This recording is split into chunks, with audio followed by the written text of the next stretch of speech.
نحمده ونصلي ونسلم على رسوله الكريم اما بعد فاعوذ باللہ من الشیطان الرجیم بسم اللہ الرحمن الرحیم۔ آج سورۃ رات کی ابتدا ہوئی۔ اللہ رب العزت اس سورت کے آغاز کے اندر ہی اپنی نشانیوں کا تذکرہ فرما رہے ہیں کہ وَفِي الْأَرْضِ قِطَعٌ مُتَجَاوِرَاتٌ وَجَنَّاتٌ مِّنْ أَعْنَابٍ وَزَرْعٌ وَنَخِيلٌ، کہ زمین کے اندر بعض ایسے ٹکڑے ہیں بڑے ہی زرخیز ہیں، اسی زمین سے اللہ رب العزت میٹھی چیزوں کو بھی اگاتے ہیں، اسی زمین کے اندر سے اللہ رب العزت کڑوی چیزوں کو بھی اگاتے ہیں۔ یہ اللہ رب العزت کی کتنی بڑی شان ہے کہ اللہ رب العزت نے ایک ہی زمین کے اندر سے ایک ہی جگہ سے مختلف چیزوں کو اگایا۔ کوئی میٹھی ہوتی ہیں، کوئی کڑوی ہوتی ہیں، کوئی درشت قسم کی ہوتی ہیں۔ یہ اللہ رب العزت کی ایک بڑی ہی ہمارے اوپر نشانی ہے کہ کس طرح میں زمین سے جو چاہوں وہ اگا سکتا ہوں۔ اور اسی طرح سے اللہ رب العزت نے اسی صورت کے اندر بیان فرمایا کہ جن لوگوں نے اپنے دلوں کے سکون اور اطمینان کو موسیقی اور گانے بنا رکھا ہے، وہ سن لو کہ الذین آمنوا وتطمئن قلوبهم بذکر اللہ الا بذکر اللہ تطمئن القلوب، کہ دلوں کا سکون موسیقی اور گانے سے نہیں، دلوں کا سکون فحاشی اور یانی سے نہیں، بلکہ دلوں کو سکون صرف ایک چیز سے ملتا ہے اور وہ اللہ رب العزت کا ذکر ہے۔ اس چیز کو اللہ رب العزت نے اسی صورت کے اندر بیان فرمایا۔ اور اسی طرح سے اللہ رب العزت نے اسی صورت کے اندر بیان فرمایا کہ اگر تم میری نعمتوں کا شکر ادا کرو گے، میں نے جو تمہارے اوپر احسانات کیے ہیں، میری جو تمہارے اوپر نعمتیں ہیں، اگر تم اس کا میرے اوپر شکریہ ادا کرو گے تو میں تمہیں اور نعمتیں بھی زیادہ دوں گا، اور میں بڑھا چڑھا کر تمہیں وہ نعمتیں اور دوں گا۔ لَإِن شَكَرْتُمْ لَأَزِيدَنَّكُمْ وَلَإِن كَفَرْتُمْ إِنَّ عَذَابِي لَشَدِيدٌ، اگر تم میری نعمتوں کا شکریہ ادا کرو گے میں تمہیں اور زیادہ دوں گا، لیکن اگر تم نے میری نعمتوں کی ناشکری کی، میری نعمتوں کی ناقدری کی، تو یاد رکھو کہ میرا عذاب بڑا ہی سخت ہے۔ لہٰذا ہمارے اوپر اللہ رب العزت کی بڑی نعمتیں ہیں، اللہ رب العزت نے ہمارے اوپر بے حد احسانات کیے ہیں، ہمارا یہ حق بنتا ہے کہ ہم اللہ رب العزت کے ان احسانات کا اور ان نعمتوں کا شکریہ ادا کریں۔ اور اسی طرح سے اللہ رب العزت نے اسی صورت کے اندر اس چیز کا بھی تذکرہ فرمایا کہ قیامت کے دن جو لوگ گمراہ کر دیے گئے اور جو لوگ گمراہ کرتے تھے، ان دونوں کے درمیان مکالمہ ہوگا۔ گمراہ ہونے والے گمراہ کرنے والوں سے یہ سوال کریں گے، تو یار بتلاؤ تو صحیح، آج قیامت کا دن ہے، دنیا کے اندر ہم تمہاری پیروی کیا کرتے تھے، تمہاری اقتداء کیا کرتے تھے، جیسے تم ہمیں حکم دیتے تھے ہم ویسے ہی کیا کرتے تھے، تم اپنے منہ سے جو فرمان جو آرڈیننس جاری کرتے تھے ہم اسی کے مطابق اپنی زندگیوں کو گزار دیتے تھے۔ آج بتلاؤ کہ کیا تم قیامت کے اس دن کے عذاب سے ہمیں بچا سکتے ہو یا نہیں؟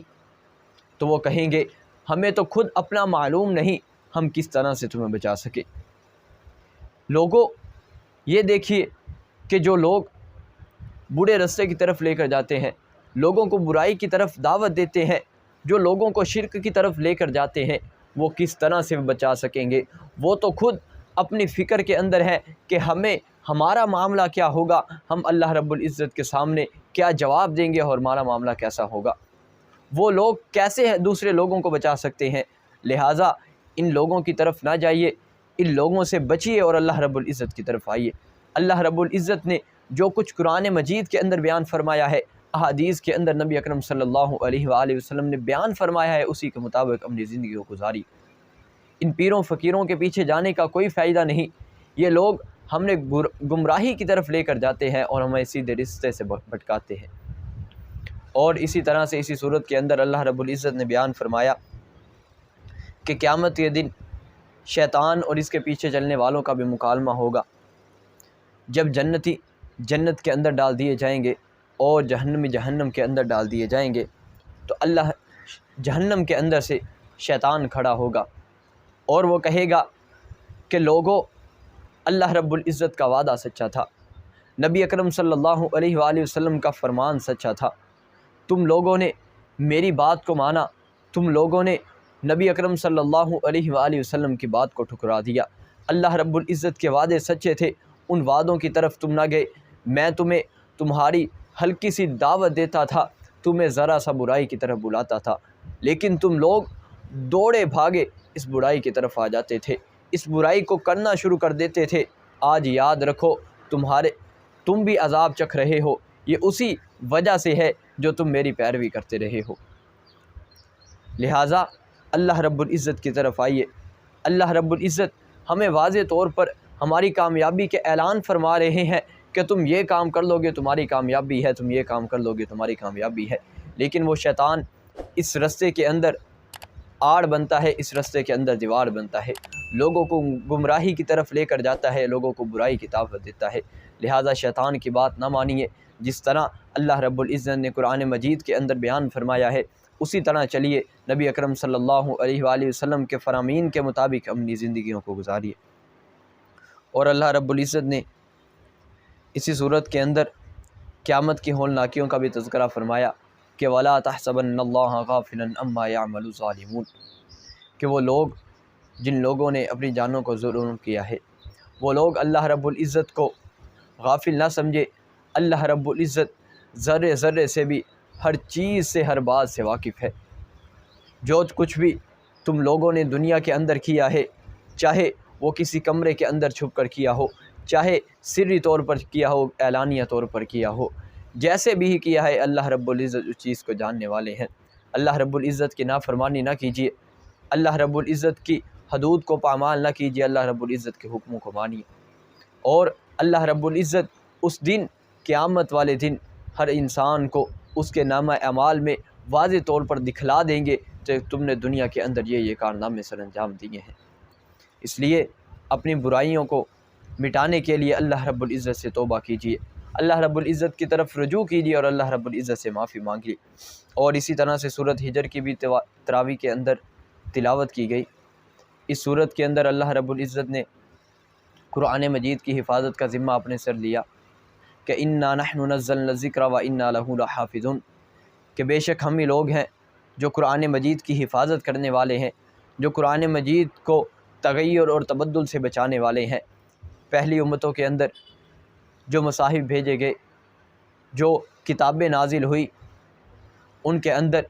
تغیر تبدل ہو گیا، لیکن قرآن مجید وہ واحد کتاب ہے جس کے اندر اللہ رب العزت نے آج تک تغیر تبدل نہ ہونے دیا ہے اور نہ ہی قیامت تک ہوگا انشاءاللہ۔ اور اللہ رب العزت نے اس کی حفاظت کا ذمہ اپنے سر لیا ہوا ہے۔ اور اللہ رب العزت نے اسی طرح سے سورۃ النحل بھی پڑھی گئی، اس کے اندر بھی یہ بیان فرمایا کہ چوپائے اور جانور جن کو اللہ رب العزت نے انسان کی آسانی کے لیے، انسان کی مشکل کو دور کرنے کے لیے پیدا کیا، اس کے اندر مختلف قسم کے فوائد رکھے کہ وَالْأَنْعَامَ خَلَقَهَا لَكُمْ فِيهَا دِفْءٌ وَمَنَافِعُ وَمِنْهَا تَأْكُلُونَ،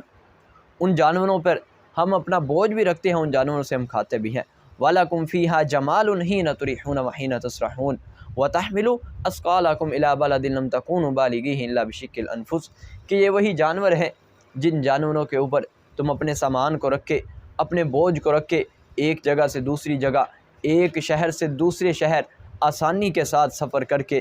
اپنے سفر کو گزار سکتے ہو۔ اور اسی صورت کے اندر اللہ رب العزت نے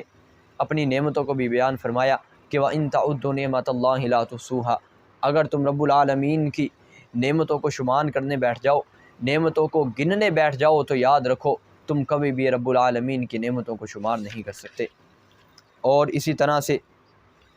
سورۃ نحل بھی، اسی طرح سے دودھ کے متعلق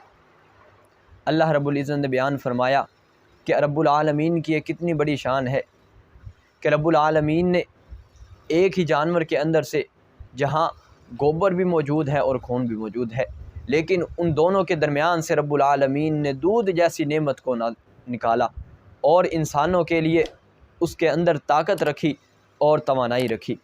اور یہ دودھ ایسی ہے کہ فرمایا خالصاً سائغاً للشاربین، کہ یہ اس قدر بہترین ہے کہ آسانی کے ساتھ انسان اس کو پی سکتا ہے، گلے سے بڑی ہی آسانی کے ساتھ وہ گزرتا جاتا ہے۔ اور اسی صورت کے اندر رب العالمین نے شہد کا بھی تذکرہ فرمایا کہ شہد کی مکھی کو رب العالمین نے یہ وحی کی کہ وہ پھولوں کی مختلف جگہوں پر بیٹھ کر وہ وہاں سے رس چوستی ہے، رس چوس کر اپنے جسم سے وہ نکال کر ایک میٹھی چیز کے اندر اس کو بنا دیا، اور اس چیز کے اندر رب العالمین نے انسان کے لیے شفا بھی رکھی ہے۔ اس لیے جس کو کئی بیماریوں کا علاج اسی شہد کے اندر بھی رکھا گیا ہے، اس شہد میں رب العالمین نے بڑی ہی شفا رکھی ہے۔ رب العالمین ہمیں صحیح معنوں کے اندر قرآن و سنت کو سمجھنے کی اور اس پر عمل کرنے کی توفیق عطا فرمائے۔ وما علینا الا البلاغ المبین۔